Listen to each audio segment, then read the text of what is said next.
ကျွန်တော်ကြောက်ထက်ပါဘဝမှာစင်ရင်စရာလုပ်တယ်မလုပ်တဲ့နာတွေလုပ်မိတဲ့အတွက်နောင်နာတွေတတိယကြီးရပြီမဲ့အခုတော့ပြင်မရတဲ့ကိစ္စတွေနဲ့နှပန်းလုံးနေရဆဲပါကျွန်တော်ရင်ကဦးစီးဌာနတစ်ခုရဲ့ဦးစီးရာရှိဖြစ်ခဲ့ပါတယ်ကျွန်တော်ဝိုင်းရတော့ဌာနလုပ်ဝင်နေဒူဦးစီးရာတို့ရတော့ကျွန်တော်အိမ်အောင်ပြုတ်ချင်နေပြီကျွန်တော်ယူမဲ့မိမကတိတ်ချောကြီးတော့မဟုတ်ဘူးပေါ့သူတို့မှညီကောင်မောင်နှမ6ယောက်ရှိတယ်သူကလည်းလို့အားလုံးကြောင်းတက်နေကြတာပေါ့သူ့ကညီမက10တန်းအောင်တော့တက်က20လောက်ရှိပြီမဲ့ကျန်းတဲ့မောင်နှညီမတွေကငယ်သေးရဲ့မောင်ဆို10တန်းလောက်ပဲရှိသေးတယ်ကျန်းတဲ့ကလေးတွေက2နှစ်ကြီး2နှစ်ငယ်တယ်ကျွန်တော်တို့ဌာနကအစကတော့ဘာမှမဟုတ်ပေမဲ့ညကျုပ်အစ်ရောက်လာတော့သူကအရင်လိုမဟုတ်ပဲတကယ်လည်းလှုပ်တယ်ကျွန်တော်ကလည်းတာဝန်တစ်ခုပေးတယ်အဓိကလောက်ကကျူးတွေဖယ်ပြီးမြေသိမ်းတာပေါ့မတရားတော့မဟုတ်ပေမဲ့20တကွက်ကို10သိန်းပေးပြီးတော့ပေါ့အဲ့ဒီတော့ကဒိုင်နာတစ်စီးမှာ6သိန်းလူတွေကဖယ်ပြီးတဲ့လူတွေများတယ်တချို့ကတော့မဖယ်ပေးဘူးဒီတော့ကျွန်တော်ကလည်းအကွက်တွေပိုးရအောင်လုပ်တာပေါ့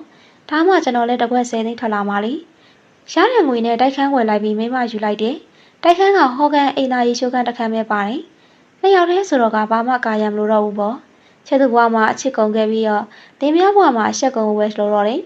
အော်မိတို့ကျွန်တော်မိမနာမည်ကအေးတင်ခဲမနာမည်ကအေးနေတင်းတင်းနဲ့နင်းနင်းပေါ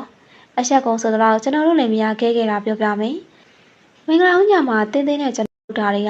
ကလေးတွေအိပ်ပြီးမဲ့ခင်မကမအိပ်သေးဘူးသူတမ်းမချရတော့အိပ်ပြီးဆိုပြီးတာနေမဆိုတော့လင်းမယားခန့်တွေတင်းတင်းနဲ့နှင်းတို့အိတ်တဲ့ခန်းကိုယူလိုက်ရတယ်။ဝါထရံကလေးတွေနဲ့ပေါ့မိဘတွေကလေးတွေကအောက်ထပ်မှာအိတ်ကြပြီးကျွန်တော်တို့ကအပေါ်ထပ်ခိုးလေးမှာနေနေကတော့ကျွန်တော်တို့အခန်းဘေးကအပြင်မှာချင်းတောင်ထောင်ပြီးအိတ်နေတယ်။သူကတော့အိတ်ရပြောင်းလို့မအိတ်နိုင်သေးဘူး။ကလေးတွေတန်တိတ်သားမှကျွန်တော်လည်းတင်းတင်းကိုနမ်းပြီ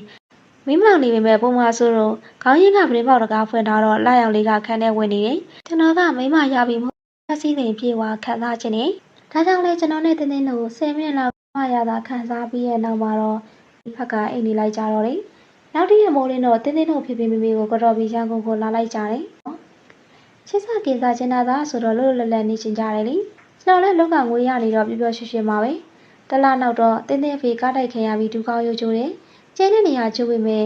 တောက်ပက်တီးစီးလိုက်ပြီးကောင်းသားပေမဲ့ဒူကောင်းရိုးချိုးတာကြတော့မကောင်းတော့ပဲကျောင်းတော်ကြီးနဲ့နေရတာဘာမှမလုပ်နိုင်တော့ဘူး။ကလေးတွေကလူလာမမြောက်သေးတော့အားလုံးကျွန်တော်တာဝန်ဖြစ်လာတယ်။ငွေရတဲ့ကာလမို့လို့တင်းတင်းတို့မိသားစုကိုထောက်ပံ့ထားနိုင်တယ်လေ။တင်းတင်းကသူ့အဖေသူ့မိမိသားစုကိုထောက်ပံ့ထားတဲ့ကျွန်တော်ကိုရွှေပေါ်မြတယ်လို့ဆိုသလိုပါပဲ။ကျွန်တော်ဘလို့လို့ခွင့်ပြုတာပဲ။ကျွန်တော်လည်းတင်းတင်းလည်းကိုဝင်ရလာတယ်။နောက်တော့ကိုဝင်ရှင်းလာတော့ကျွန်တော်လည်းရဲတော့ဘူး။တင်းတင်းကဈေးဝယ်ပါဝယ်တော့လမ်းလျှောက်နိုင်သေးတယ်။ကျွန်တော်က8နာရီလောက်ရုံးတော့ရလို့သူနဲ့မလိုက်ဖြစ်ဘူး။တင်းတင်းကမနဲ့စောစောထမင်းကျော်ပဲပြုတ်ဝယ်ပြီးကော်ဖီဖြုတ်ပြီးဈေးသွားလေးရှိတာပေါ့။6လလောက်ကြာတော့တင်းတင်းကိုစောက်ရှောက်ရအောင်နင်းကိုကျွန်တော်တို့စီလွှတ်လိုက်တယ်။ကျွန်တော်လည်းနင်းရောက်တော့တင်းတင်းပြောတာနဲ့ခန်းနေကပ်ရတာပေါ့။နှစ်ယောက်ရဲ့ကလေးနှလုံးနဲ့ထပ်ဝယ်ရတယ်။နင်းကသူ့မှာအိမ်မှာနေရပြီးတိုက်ခန်းဆိုပြီးလုံခြုံတော့ကြောက်လွတ်လွတ်လပ်နေတယ်။သူ့မှာဈေးသွားတဲ့အချိန်ဆိုသူကထမင်းကျော်ကော်ဖီဖြောပြီးကျွန်တော်ကိုလည်းကြွေးသူလည်းစားပေါ့။သူ့ခန်းဘက်ကပရင်းပေါက်မရှိတော့ပူတယ်လေ။အဝတ်ပါးလေးဝတ်ပြီးပေါ့။မျက်နှာသေးသွားလိုက်ပြီးထမင်းကျော်တာ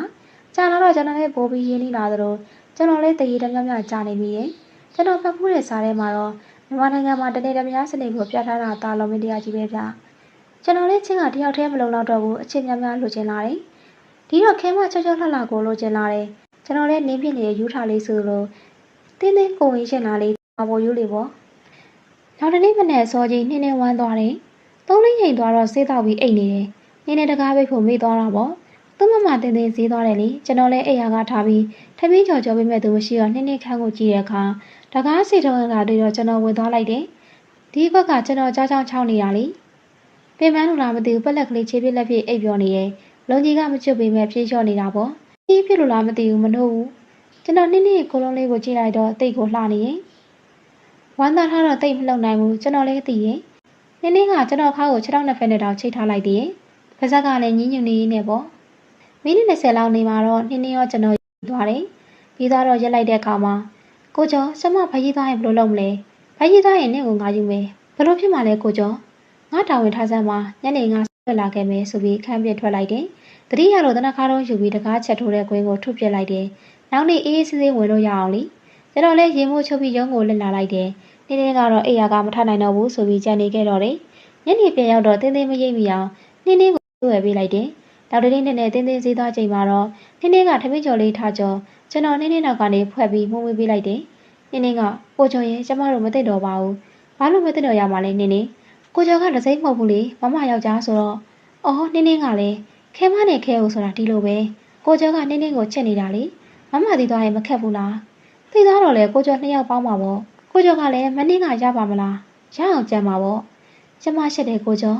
အမယောက်ျားနဲ့ဖြစ်တာအော်ဖြစ်ပြီးမှတော့ဘာလို့ရှက်နေရအောင်မလဲကျမနေပြန်တော့မယ်ကိုကျော်မင်းအမဘိုင်ကြီးနဲ့ဘလို့ထားခဲ့မှလဲနေစီလာစီဖြစ်နေပြီငါလှုပ်သွားတော့ဖိုက်နာနေဒုက္ခမလားကျမဘလို့လုံးရမှန်းတော့မသိတော့ဘူးဆိုရင်မီးဘော်ကထမင်းကျော်ကိုချလိုက်တယ်ကဲလာပါနင်းနင်းရဲ့ဆိုပြီးနင်းနင်းခန့်နဲ့ဆွဲခေါ်လိုက်တော့နင်းနင်းလည်းမထူးဆက်ခင်းလာပါတော့တယ်အဲ့လိုနဲ့ကျွန်တော်လည်းနင်းနင်းလည်းအခန်းထဲကိုဝင်ပြီး10မိနစ်လောက်ခံစားလိုက်ကြတယ်နောက်တော့ကျွန်တော်လည်းရေမိုးချိုးထမင်းကျော်စားပြီးရုံးသွားတယ်အလုပ်ခွေမှရှိနေတာမို့သူမအားဘူးတနေ့ကို3ယောက်လောက်ပဲပတ်ဆက်ရှင်းထားတယ်အကွက်တချို့ကိုကျွန်တော်ပြန်ကျူးတယ်အကွက်တချို့ကိုတော့ရဝဒနဲ့ပေါင်းပြီးငွေထုတ်တယ်ဒါကြောင့်မို့လက်ဖျားငွေသိနေတာပေါ့တင်းတင်းမွေးကနေဖြစ်လာတဲ့အခါမှာတော့ဈေးမသားနိုင်တော့ပဲနှင်းနှင်းကိုသာတော့ခိုင်းတော့တာကြောင့်ကျွန်တော်လည်းငတ်လာတယ်ပထမတော့တင်းတင်းမသိပေမဲ့နောက်တော့ရိတ်မိလာတယ်လက်ပုလက်ချက်မိအောင်ဖမ်းဖို့ဆုံးဖြတ်လိုက်တယ်တနေ့သူအိတ်ချင်အောင်ဆောင်နေရကိုမသိပဲကျွန်တော်နဲ့နှင်းနှင်းစေးရေးလေးနဲ့သာခံစားနေကြတော့ကျွန်တော်ကဝင်လာတာမသိလိုက်ဘူးကျွန်တော်ကခိုးရှူးကိုပတ်ထားပါပဲတကားချက်ပေါက်ကိုပိတ်မရအောင်ထုခဲ့တာကိုချောင်းလုံးမီးလင်းလာတော့ကျွန်တော်ရက်ပြီးကြည့်လိုက်တော့တင်းတင်းဟာဟေးမမကျွန်တော်ကစိတ်မပူပါဘူးကျွန်တော်မှနိုင်ခွဲရှိရဲ့ကိုယ်တိုင်လှုပ်လို့ပြီးငွေမရှာနိုင်တဲ့မိမတွေပဲလေကိုကျော်ရှင်းအချမ်းပတ်ဆက်လာကြည်လားနေနေကတော့ငိုနေရှာတယ်ငါဘာချမ်းပတ်ဆက်လို့လဲရှင်းလက်ဘူးလက်ချမ်းမိနေတာတော့မုံလာဦးလာလို့ချင်သေးတယ်နေနေကြီးကလည်းမိုက်လိုက်တာအေးမမကျမတက်လိုက်ပါမမကျမမှားပါတယ်မဟုတ်ဘူးကြီးကအငယ်ကိုကျော်မှပြစ်ရှိတာမမရဲ့ကျမမှာသာပြစ်ရှိပါတယ်ကြီးကအိမ်အောင်ကြပြီးသားသူတွေရဲ့ဆက်ဆောင်မှုပဲခံနိုင်ပါမလဲကိုကျော်ကျမရှင်းကိုမပေါင်းနိုင်ဘူးမပေါင်းနိုင်တဲ့နေလေနေလို့ထွက်သွားနေလို့တမိသားလုံးငတ်လိမ့်မယ်ဟုတ်ပါတယ်မမရဲ့မောင်လေးတွေညီမလေးတွေကိုကြည့်ပါအောင်ဆိုတော့တင်းတင်းကခြာကနေထွက်သွားပြီးသူ့ခန်းထဲဝင်ငိုနေတော့တယ်ကျွန်တော်လည်းနင်းနင်းခဏနေအောင်ဆိုပြီးတင်းတင်းခန်းထဲလိုက်သွားတယ်နင်းနင်းလည်းငိုကြံခဲ့တယ်တင်းတင်းခန်းထဲရောက်တော့တင်းတင်းကိုဖတ်လိုက်ပြီးတင်းတင်းကိုငိုပါနဲ့တင်းကိုလိုသားသမီးလေးဘိုက်ထဲမှာစိတ်ညစ်နေရလိမ့်မယ်သွားရှေ့ကျမနားမလားနဲ့တင်းတင်းနေစီလာစီကြီးကွာမငိုပါနဲ့တော့ကြကောင်းခိုက်ဆွဲသွားပါမယ်ဆွေရှေ့ကျမပေါ်တစ္ဆာဖောက်ရက်တယ်တစ္ဆာဖောက်တာမဟုတ်ရပါဘူးကိုတကယ်မနေနိုင်လို့ပါရှင်မနေနိုင်တဲ့ကဘာရေးလဲကျမညီမဘွားပြက်ပြီငါမင်းတို့တမိသားစုတို့ကိုစောက်ရှောက်ပါမယ်ရှင်မစောက်ရှောက်လို့လည်းမရဘူးကျမတို့တမိသားစုလုံးလောက်ခရောက်ကုန်ပါပေါ့ဖေဖေကဒုက္ခိတာကလေးတွေကရဲမြောက်သေးဘူးအေးပါငါတာဝန်ထားကြမှာမင်းရောနေရောငါစောက်ရှောက်ပြီးမင်းတို့မိဘနဲ့မောင်လွားတွေကိုငါမိသားစုတို့စောက်ရှောက်ပါမယ်ရှင်တကယ်လားဟောအရင်ကတည်းကထောက်ပံ့နေတာပဲအခုလဲဘာထုံးမှလဲအခုလဲထောက်ပံ့နေတာပဲလीနောက်မိမိမအိမ်ကိုတိုက်တိဖြစ်အောင်ငါပြန်ဆောက်ပေးပါမယ်တင်းတင်းလေးကျင်တတ်သွားတယ်နောက်မှကလေးမိဖြစ်သွားမှကျမကိုပြစ်မသွားနဲ့အေးပါကွာမငိုနဲ့တော့အိတ်တော့နော်ရှင်ကဘယ်သွားမလို့လဲ